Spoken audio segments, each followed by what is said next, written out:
The Scythians were born into motion. From the moment a child could sit upright, the rhythm of hooves became the heartbeat of daily life. The steppe was not an empty wilderness to them, it was a living map of seasons. Water sources, grazing paths, and invisible borders known only to those who listened to the land, while settled civilizations measured power in walls and cities. The Scythians measured it in speed, endurance, and adaptability. Their camps could vanish overnight, leaving no trace for enemies to follow. This mobility was not chaos. It was strategy perfected over generations. To outsiders, it looked like disorder. In reality, it was one of the most sophisticated survival systems the ancient world had ever produced. A Scythian child's first memories were not of rooms or streets, but of wind and sky. The smell of leather and horse sweat lingered in the air, mixed with smoke from portable hearths that were never allowed to burn to long in one place. Elders taught children to read the grass the way others read, writing how its color revealed hidden water, how bent stalks spoke of passing herds, how silence could warn of danger. Nothing stood still for long. Even the stars felt like companions on a shared journey, rotating above camps that never slept entirely. Horses were more than animals. They were extensions of the body. A rider did not mount a horse so much as merge with it. Balance, speed, and instinct fused into a single motion, refined through constant travel. The steppe rewarded those who adapted and punished those who hesitated. A delayed decision could mean starvation, exposure, or ambush. Survival depended on awareness sharpened to its edge, and that awareness shaped every aspect of Scythian life. To the settled peoples beyond the grasslands, this way of life appeared fragile. How could a people without cities defend themselves? Where were their walls, their gates, their permanent temples? Yet these questions misunderstood the nature of Scythian power. A city could be besieged, a wall could be breached. The Scythians had neither and, therefore nothing to capture. Their strength lay in refusing to be fixed in place, refusing to fight on anyone else's terms. When danger approached, the land itself became their shield. Camps dissolved into movement, families scattering along routes memorized over generations. Herds were driven away from threats, fires extinguished, and within hours the steppe returned to silence. Enemies arriving late found only trampled grass and cold ash. There was nothing to burn, nothing to claim victory over. The Scythians had already become the horizon. This constant motion shaped their thinking. Time was measured not by calendars but by cycles, migration patterns, weather shifts, the behavior of animals. Authority was flexible, earned through wisdom and proven ability rather than inherited stone thrones. Leaders were followed because they could lead people safely through uncertainty. If defile, loyalty in the grass, conflict, when it came, was swift and merciless. Scythian warriors did not seek glory through prolonged combat. They struck where enemies were weakest, then withdrew before retaliation could gather strength. Speed was their greatest weapon, fear their most reliable ally. An army that could not catch its opponent began to unravel from within. Supplies ran low, morale cracked. Soldiers imagined threats in every shadow. By the time a decisive clash seemed possible, defeat had already taken root. Yet life on the steppe was not defined solely by war. There were moments of deep stillness, nights when the wind eased and families gathered beneath endless stars. Stories passed from mouth to mouth, carrying memories of ancestors, victories, losses, and lessons learned the hard way. These stories were their libraries, living archives preserved through repetition and care. Forgetting was dangerous. Memory was survival. Craftsmanship flourished in unexpected ways. Without cities, art traveled. Gold was shaped into flowing animal forms that echoed the movement of the steppe itself, stags frozen mid-leap, predators coiled in eternal tension. These objects were not merely decorative. They carried meaning, identity, and belief. They reminded the Scythians who they were, even as the landscape around them changed. The land demanded respect, and the Scythians gave it freely. They understood its generosity and its cruelty. Overgrazing one season could doom the next. Ignoring signs of weather could mean death. There, mobility allowed the land to recover, creating a balance that sustained both people and pasture. To remain in one place too long was to invite disaster. Movement was not restlessness. It was restraint. As generations passed, the world beyond the steppe shifted. New powers rose, new trade routes formed, new enemies tested Scythian resilience. Some adapted, altering their paths and alliances. Others settled, drawn by foreign wealth or changing climates. Gradually, the great flowing web of Scythian life thinned, not through collapse, but through absorption into other cultures, other names, other histories. Yet, the essence of their way of life never fully disappeared. It lingered in tactics adopted by later nomads, in legends told by fearful neighbors, in burial mounds silently guarding their secrets. The Scythians did not leave ruins to be marveled at. They left lessons about adaptability, about freedom, about power that does not need permanence to endure. To understand the Scythians is to challenge modern assumptions about civilization. We are taught to equate progress with permanence, success with monuments, history with stone and ink.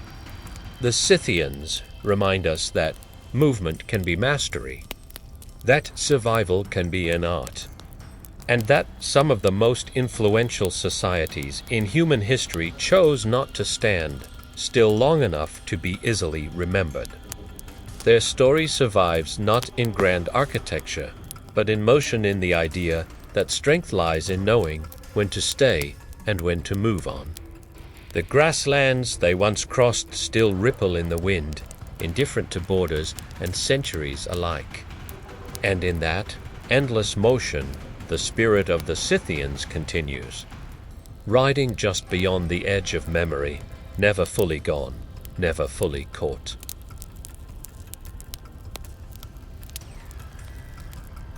Rejected honor-bound confrontations. Instead, they attacked supply lines, harassed flanks, and vanished before retaliation could land. Their arrows fell like rain, often dipped in poison, made from decomposing matter, turning even minor wounds into death sentences. Fear spread faster than their horses. Entire armies began to collapse psychologically long before physical defeat. In this way, the Scythians mastered a form of warfare that later ages would struggle to name, let alone counter. To the generals of settled empires, war followed order. Armies marched in ranks, banners high, drums beating. Battles were meant to be decisive moments where courage, discipline, and numbers determined victory. The Scythians shattered that expectation the moment they appeared on the horizon. They did not announce themselves.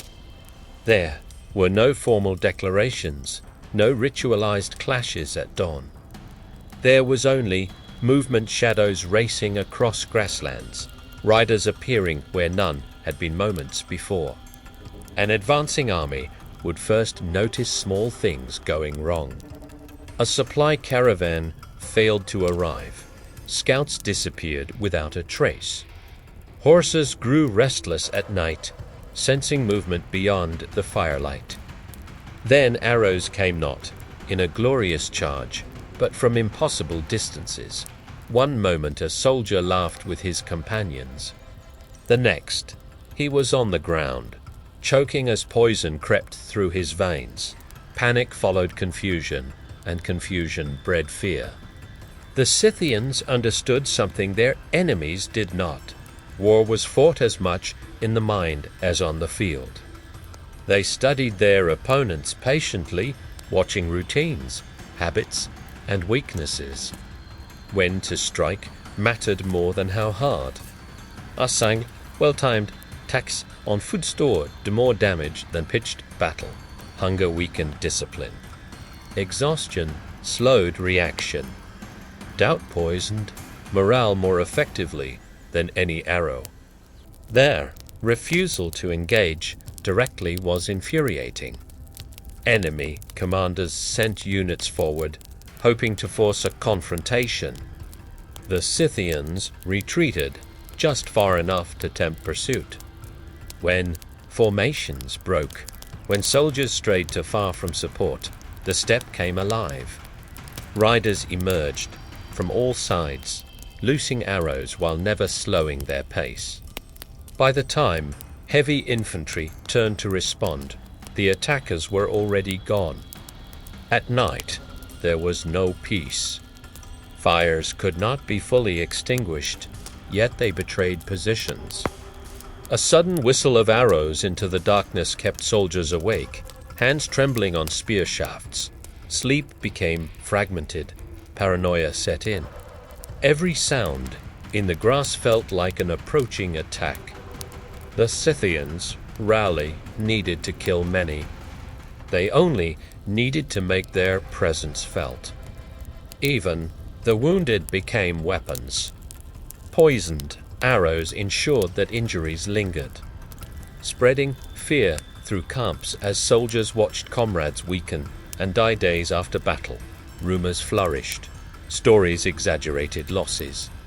Whispers claimed the Scythians were everywhere at once, that they could not be caught, that resistance was pointless. Once fear took hold, discipline unraveled. The land itself worked in the Scythians' favor. They knew where water vanished during dry seasons, where herds could not pass, where sudden storms turned ground into traps.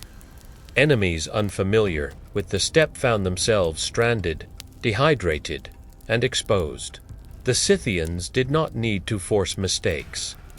They waited for them. Honor meant little in this style of warfare. To settled cultures, refusing direct battle was cowardice.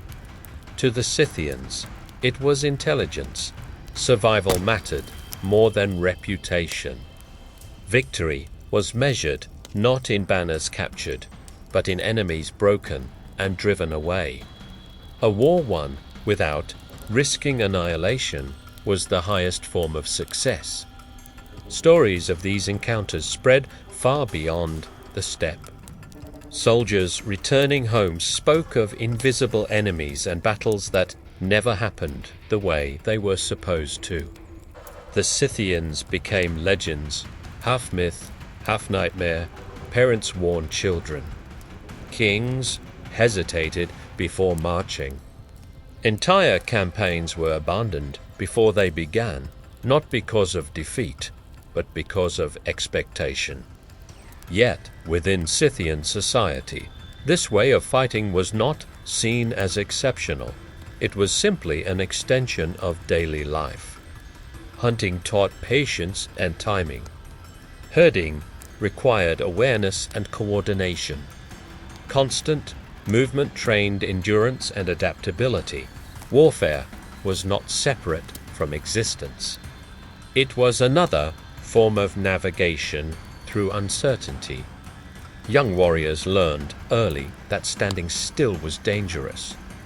They practiced firing arrows at full gallop, learning to trust instinct over hesitation. Elders taught them that the goal was not to overpower, but to outlast. Every battle was a test of endurance, not bravado. Those who survived longest were those who knew when to strike and when to disappear. As timpased other tismets, some learned quickly. Others failed disastrously, unable to abandon traditions rooted in fixed battlefields and rigid hierarchies. The Scythians had no manuals, no written doctrines. Their knowledge passed through experience, story, and observation, refined by generations who had no margin for error. What made their warfare so effective was not savagery, but restraint. They avoided unnecessary risks. They conserved strength. They let enemies exhaust themselves. In doing so, they turned patience into a weapon sharper than steel. An army that never found rest was already defeated. Eventually, as new powers emerged and the world changed, the Scythians faced challenges even their methods could not fully overcome. But their approach to warfare did not vanish with them. It resurfaced again and again in later centuries, whenever smaller forces faced larger ones and chose ingenuity over confrontation. Their legacy lies not in conquered cities, but in the quiet realization that power does not always announce itself. Sometimes it whispers from the grass, strikes without warning, and leaves before it can be named. The Scythians proved that unpredictability could humble empires, that fear could rout armies, and that mastery of the mind could decide wars long before swords ever crossed. In the end, their greatest victory was not any single campaign, but the lesson they left behind, that the strongest force on any battlefield is the one that refuses to fight by the rules.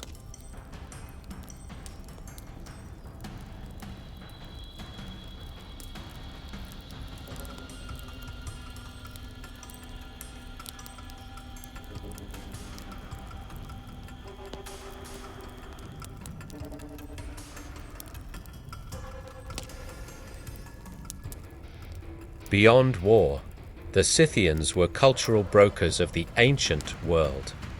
They stood at the crossroads of civilizations, connecting Greece, Persia, Central Asia, and lands even farther east, while others built ports and palaces to control trade.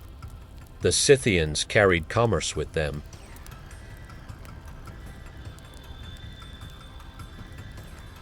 The steppe was their highway, and through it flowed more than wealth. It carried stories, symbols, and beliefs that quietly reshaped the ancient world.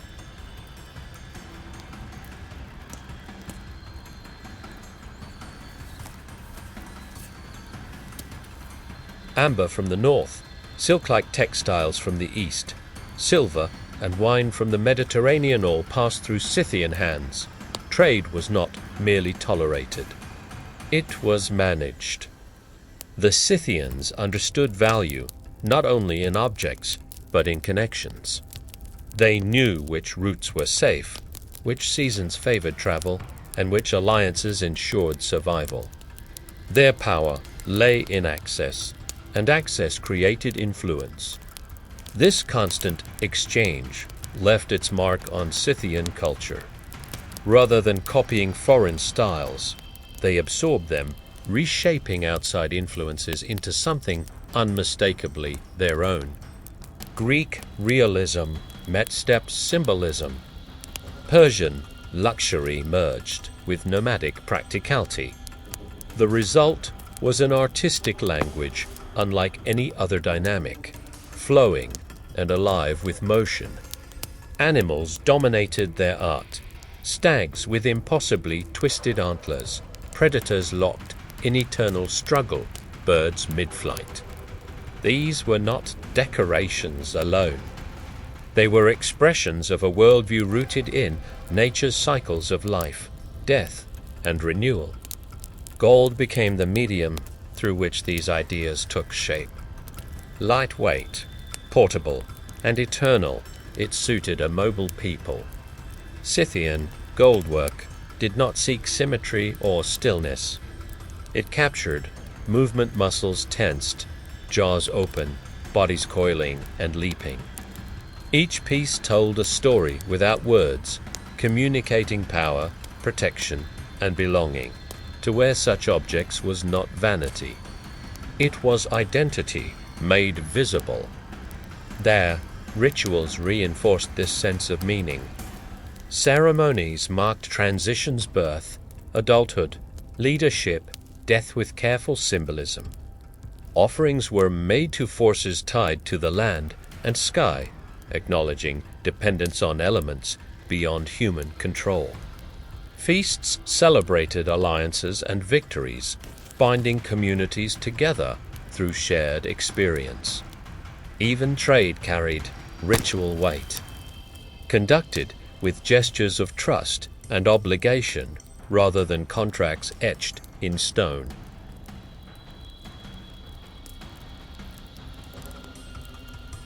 The kurgans scattered across the steppe.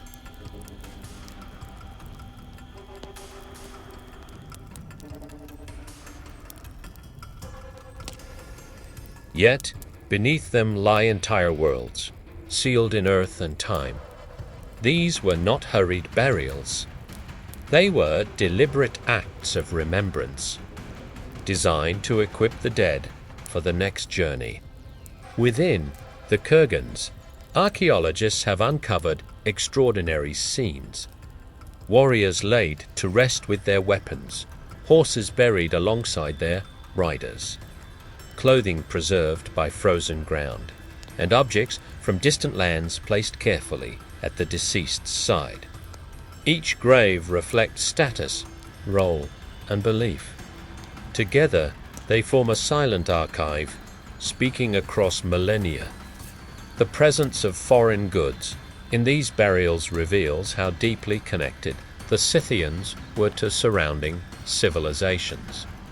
Greek pottery, Persian metalwork, and Eastern textiles sit beside locally crafted items, not as trophies, but as integrated parts of daily and spiritual life. These were not signs of imitation, but of confidence, a culture secure enough to adopt without losing itself. For centuries, outsiders dismissed the Scythians as crude nomads, incapable of refinement. The kurgans dismantle that myth piece by piece.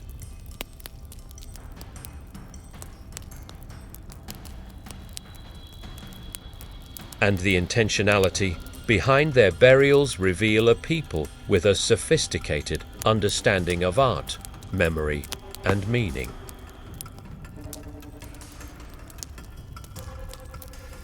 But a different expression of civilization. Storytelling played a central role in preserving this identity. Without writing, memory became sacred. Elders carried histories, genealogies, and lessons, passing them down through repetition and performance.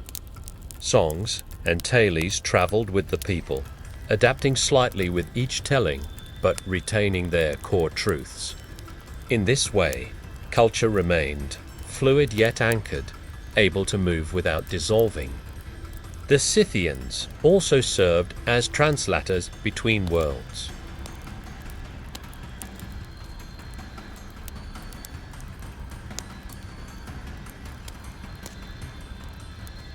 Carried unknowingly by traders and artisans influenced by Scythian styles. Over time, echoes of their animal imagery appeared in distant cultures. Long after the Scythians themselves had faded from political dominance. Even their reputation as barbarians reveals more about their observers than about the Scythians themselves. To city dwellers, permanence equaled sophistication. Anything that moved was suspect. Yet, the Scythians demonstrated that complexity could exist without stone foundations, that wealth could be worn rather than stored, and that memory could live in people rather than monuments.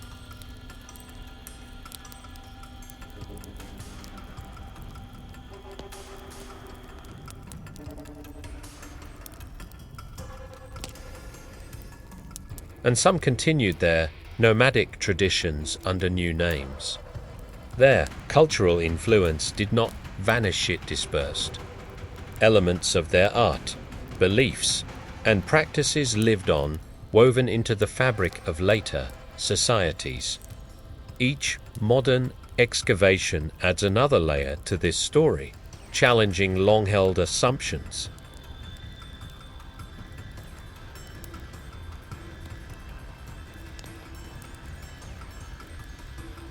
The Scythians were not merely intermediaries. They were innovators. They shaped tastes, facilitated exchange, and demonstrated that culture thrives where movement and interaction meet. In understanding the Scythians as cultural brokers, we are forced to rethink the boundaries of civilization itself.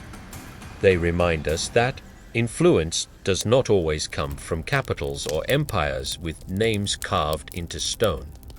Sometimes it comes from those who move between worlds, carrying ideas lightly, reshaping them along the way. Their legacy endures not in ruins, but in continuity in art styles that traveled farther than armies, in rituals echoed by later nomads, and in the quiet realization that the ancient world was far more interconnected than we once believed.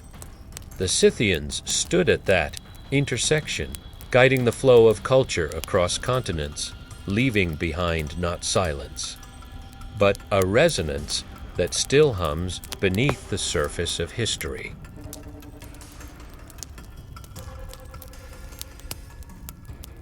In the end, the Scythians did not fall, they dissolved.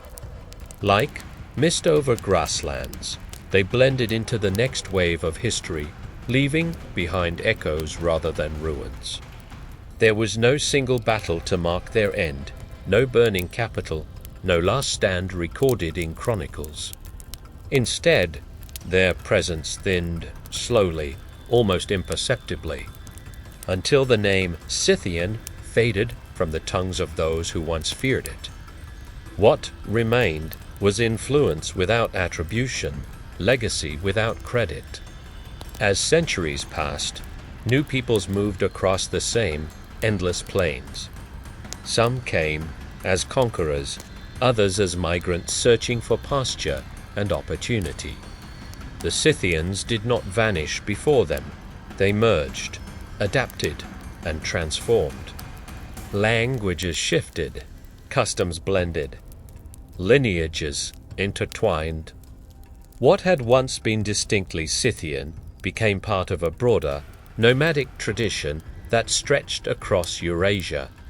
Their identity did not shatter, it diffused. This form of disappearance confounded ancient historians. Empires were expected to end dramatically, to collapse under rebellion or invasion. The Scythians defied that narrative. They had never centralized power in a way that could be overthrown. There was no throne to seize, no city to sack.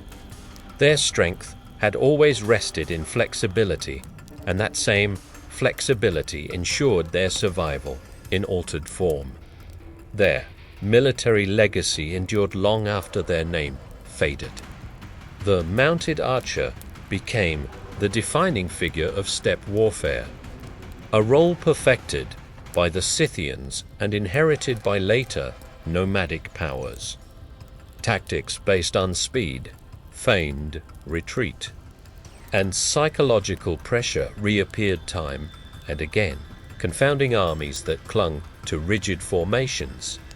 From distant horizons, echoes of Scythian strategy returned under new banners, wielded by peoples who may never have known their source. Even myths preserved fragments of their memory. Stories of fierce warrior women and untamable horsemen circulated far beyond the steppe, evolving with each retelling. To some, these tales became legend, to others, cautionary warnings. The Amazons of Greek lore. The shadowy riders of Eastern folklore all carry hints of Scythian reality, distorted but persistent. In myth, as in history, they refuse to be entirely erased. Archaeology, centuries later, began the slow work of remembrance. Burial mounds long mistaken, for natural hills yielded their secrets reluctantly. Gold emerged from frozen soil. Weapons lay where hands had last gripped them. Textiles, preserved by chance and climate, whispered of craftsmanship lost to time. Each discovery challenged the old assumption that nomadic cultures were fleeting and shallow. The Scythians missed demandait de reconsidération. Yet, even now, their story resists neat conclusions. Without written records of their own, they speak only through fragments, through objects, through the words of outsiders, through patterns etched into the land. Interpreting these traces requires humility. It forces historians to confront the limits of traditional narratives, which favor permanence over movement and cities over paths. The Scythians' disappearance teaches a subtle lesson about power. Dominance, they remind us, does not require eternity. A people can shape history profoundly without leaving monuments behind. Influence can move quietly, embedding itself in systems, strategies, and stories that outlive names. The Scythians mastered this art, whether intentionally or not. Their way of life also challenges modern ideas of progress.